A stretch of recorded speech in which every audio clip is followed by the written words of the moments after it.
Hey guys, Yankee Prepper, and this is the final vid on the TW200 restoration project, part 3. Just wanted to give you a reminder of what I started with as I tore it down, starting with the bare frame, rust proofing it, putting it back together. This is where this rust reformer really comes in handy, I think, because I don't have to get in there with my angle grinder or with a wire brush in every single nook and cranny of the bike. I got the frame completely primered. I'm going to let it sit overnight, and then I'll put on the matte black. I put the light and the gauges back on, and I probably should have done a how-to on this, but I'm just getting kind of lazy, or I'm getting anxious just to get the video done, so I want to put my bike back together. But the gauges, it had a small crack right here, and I repaired it the same way I did the fender. Just a little super glue primer first, epoxy, sanding it down smooth, and then I hit it with bed liner just to freshen everything up. I also rewrapped all the wiring, you know, just to give it more protection and also to freshen it up aesthetically. It's really hard for a guy like me to wait that 2 or 3 days for the paint to thoroughly cure, but it's worth it because it's so fragile in that first 2 to 3 days that you can nick it up so easily putting it back on. Now my goal in any project like this is to make it as good as new, or even better in most cases. And I'll try to refurbish whatever part that I can, but some parts just need to be replaced, or some parts I change just because of personal preference. So I got to go out to the marketplace, I got to shop those parts, and my personal preference for shopping parts in a project like this is eBay. eBay is the last bastion for the small mom and pop. It's the place where they can survive and actually compete against the big corporate stores like Amazon and Walmart and so on. And it's no different from me with my small business selling coffee to you guys online. It's a place where I can directly compete, in fact beat the big corporate stores like Caribou and Starbucks. I have no loyalty to the dealership. I avoid the dealership at all costs, literally. They overcharge for everything, and they have no loyalty towards us. Whatever loyalty the dealerships had to the customer are long gone, because now they want you in the debt trap anyway. They're not really interested in you fixing your own stuff. They just want you to buy a new one, and preferably making payments on it. So I'll go on here and I'll actually just open up a shopping cart on eBay, and I'll get, you know, if I want to put a seat cover on, or if I need new mirrors. The bike didn't have mirrors when I bought it. Horn, there's just a few things that I actually had to go to Yamaha for. But like I said, I have no loyalty towards Yamaha any more than I have towards GM for my truck or Mercedes. You know, I'm looking for vehicles that work for me. Vehicles are an expense no matter what way you look at it. They're not an investment. So I'm looking for something that actually works for me and costs me the least amount of money. And why I really like dealing with these small mom and pops on here, unlike, you know, dealing, let's say, buying something through a big corporate store or buying something on Amazon, is I actually can call them up if I have a problem with a part, or if I need to return it. There's usually no problems. Or if I even need a little help, you know, how does this work with this item that I'm trying to make it work with, I can communicate directly with these small mom and pop stores.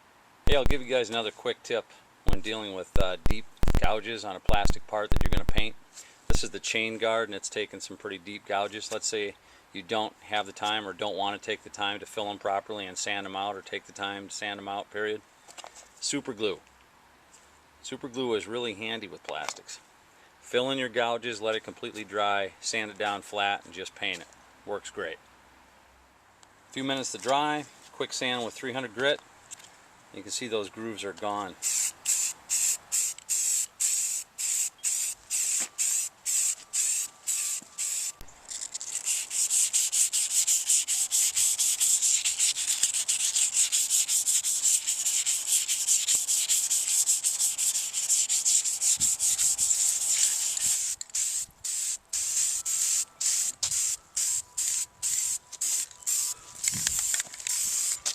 I used a 500-degree engine paint that's resistant to oil and gas on the case covers, and it's got a little shine to it, but not much. Very Batman-like. Looks like a motorcycle butcher shop. Kind of a weird, scary movie in here.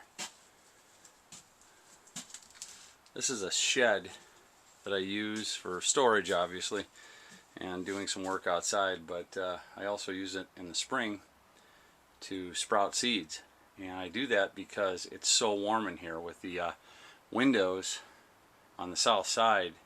If it even gets up to 50-60 degrees, it'll get 100 degrees in here, which is also very nice for curing paint. I call it my solar shed. The sprocket on this bike is pretty banged up. You can see the deep gouges going all the way around, probably from when the chain flipped off that was kept so loose and gouged the crap out of the sprocket. To me, I guess it's still usable. The teeth are in good shape, but I just can't stand looking at it. I bought one a little smaller. I bought a 47 tooth as compared to the 50 tooth stock that came with the bike. And a 47 tooth will give me a little higher top speed. It'll take away a little torque, but it'll give me a little higher end top speed. So now that we've dealt with the sprocket, we might as well deal with these rims. The rims are in good shape. The spokes are nice and tight, but from age and sitting out, there's corrosion on the spokes themselves, and the rims just look like crap.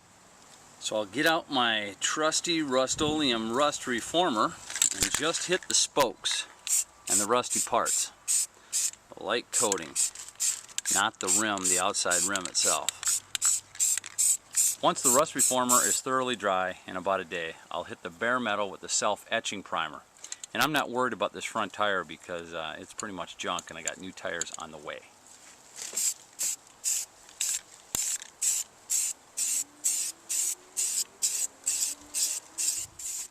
Once the etching primer is thoroughly dried, then I'll hit the spokes with the matte black. Real light coat to start with, and then come back and hit it again and fill it in. Okay, I've got 3 coats of Rust-Oleum rim paint on my rims, and I have to say it really looks good. It's got that matte black thing going, but now I'm going to apply a couple coats of truck bed coating to the actual rim itself to give it a little tough texture. Got everything painted off, I'm ready to go. This will give it that one little extra thing that'll really make it look cool. I've used this stuff a lot on my truck, and it is tough, and it looks good. This stuff is cheap, it really wears well, and it's easy to touch up. The new tires are coming in a couple days. I can't wait to get them on. Well, I am excited today because my tires came in. As you can see, they are designed for more street use than the original stock ones. I'm thinking I'll be using this bike 70% on the street, 30% trail and hunting with it. This is still a very aggressive design. It's just not going to be as noisy for me. These are probably the original tires that were on the bike, and they're in pretty good shape. You know, the bike's only got 5,000 miles on it, so they're in pretty good shape. But again, the weather has taken its hit on this vehicle, and you can't really see it, but it's got some weather. I might keep this as a backup tire, and if I ever come across a rim, maybe I'll still mount this tire, you know, if I'm specifically going to take it into a more rugged area where I don't want to beat up my street tires. I'm going to take these 2 tires off myself and put the new ones on because I can't imagine any other way doing this. I can't imagine taking this to the dealership and paying $30 or $40 per tire to have these tires taken off and put on.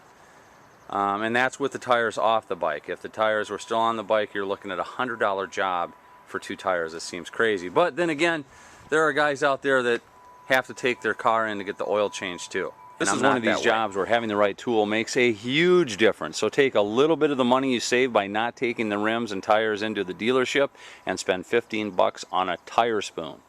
It'll save your rims, it'll save your tires, it'll save your sanity. Some people want 2 of these when they're putting on tires and taking them off. I just use a screwdriver on the side. Now I know no matter how careful I am or what I do, I'm going to put some chips in the paint to that rim. And that's okay because I have a $5 extra can of bed liner on hand to remedy any of that once I get the tires off. And that's really the beauty of using this Rust-Oleum truck bed coating on pieces or parts or on projects like this. It's not the gloppy truck bed coating like the Rhino coating. It's kind of a sandy texture, and it'll cover up any imperfections that might be in there. So for like projects like rims or pieces like rims, it's perfect for touch-up. You would be really hard pressed to find the damage or the chips that were just there a minute ago. Got the rear tire on.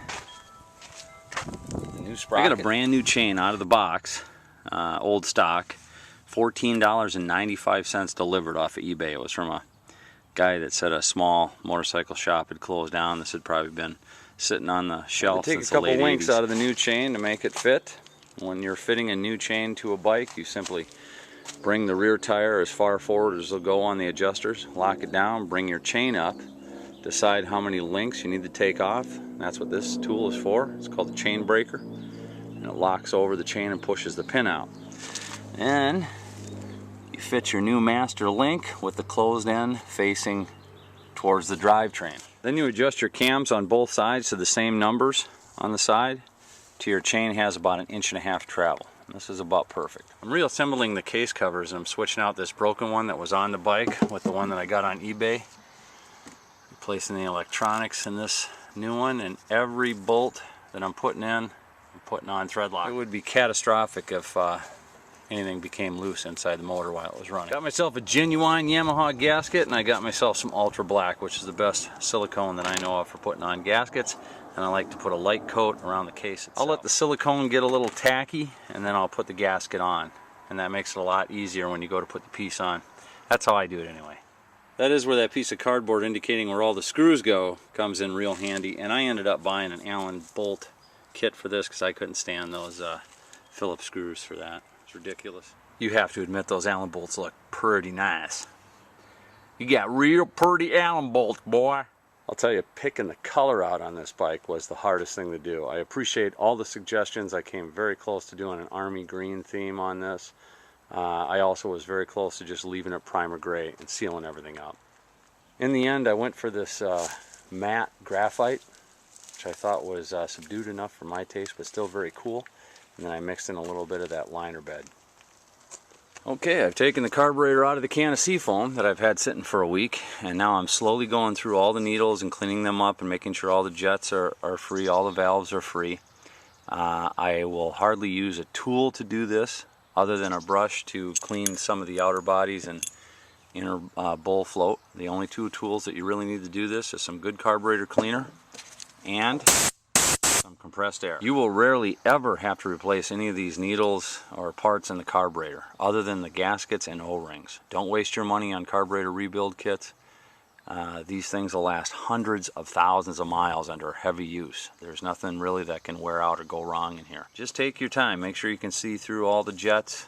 Clean it out with a little piece of wire if you have to, and then blow it out with the compressed air. So I got the carb cleaned up, put back together. I'll be putting it back on the bike shortly here. I did make some changes to the jetting just to richen it up a bit. A lot of these bikes are brought into the US even today, even the cars, and they're running really lean to pass EPA and government restrictions. So I'm trying to make it run as efficient as possible by changing the jetting. So let's hope all that works out when we start. Now on many bikes, the space between the tank and the carburetor is pretty tight, but none is a better example than this TW200. And that's where these 90-degree filters I ordered off eBay come in real handy. It fits right in there between the carb and the tank. I also ordered a new petcock, but really anything that runs fuel through it, it's worth it to find a way to put a filter on it. I also replaced all the carburetor venting with the new blue fuel lines. That just really cleans it up, makes it look nice. Picked up a new filter for it as well. This is an oiled one, so when it gets dirty I just wash it out and re-oil it. What an easy way to make a difference in the performance of your engine. You know, riding around I immediately noticed it was a good kick in the pants just to put a new filter in there and let it breathe better. That's the cheapest way. Intake and exhaust is the cheapest way to make a difference in any engine.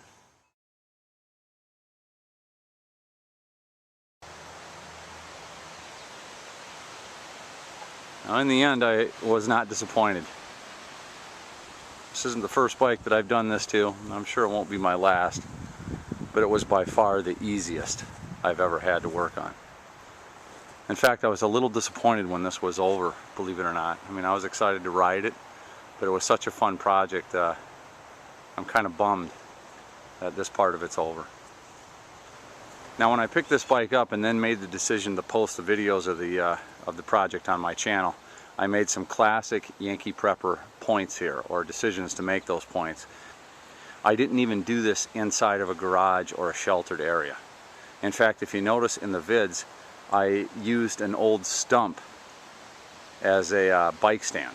I mean, I used basic knowledge, basic tools I did not take this to a shop. I didn't have the rims powder coated. Everything was done right here in my driveway. Anybody can do this. Now, of course, I don't have the bragging rights to be able to say that I paid full price for this bike, even though it's as good as new. Even though if I would have paid full price for this, I would have driven it off the lot and lost money on it. In fact, I made money by having the skills to be able to do this. I could sell this bike for more than twice as much as I've got into it. So I don't have the bragging rights of saying I paid full top dollar for this and then lost money when I drove it off the lot. And that really is the point that I try to make in a lot of my videos, that you don't have to buy into this trap that they got set up for you. And, you know, honestly, by building these skills up to be able to do stuff like this, you'll take more pride in this bike. I've only been driving it around for a little while, and I can't tell you how many comments that I've got from it already. You know, and I know every screw and bolt on this bike already. I've taken it completely apart. So I'm better off for that. If I'm in the field with it, if I'm hunting in it, you know, I know what to do, how to take this bike apart, how to fix it already. I've already, you know, built up my skill set with it. You know, this really is a point that I've been trying to make on my channel for over 4 years for whatever good it's done. But this really is what prepping is all about, is building your skills. And in return, this gets me ready for so many different scenarios, you know. At the very least, I've got a vehicle that gets 80 miles to the gallon. If gas prices or fuel prices or we ever have another crunch, you know, this just makes me a little bit more prepared for that. But in the meantime, I've got a vehicle that's going to save me money right off the bat. But more importantly, you know, I think the major step in my decision to follow this lifestyle is just to reject the mind traps and the marketing that they've spent billions of dollars into tricking people into thinking that they'll be happier if they pay top dollar for something. You know, if they go in and buy brand new, they'll be happy for that. They've actually got them saying with pride that, hey, I paid top dollar for this and then lost money when I drove it off the lot. I mean, they've got people thinking that. And you're never going to be happy with the things you buy. But I guarantee you I'm going to take a lot of satisfaction for a long time, even when I see my children riding this thing. You know, I'm going to take a lot of satisfaction for the way that I did this. And that's really a prepper lifestyle.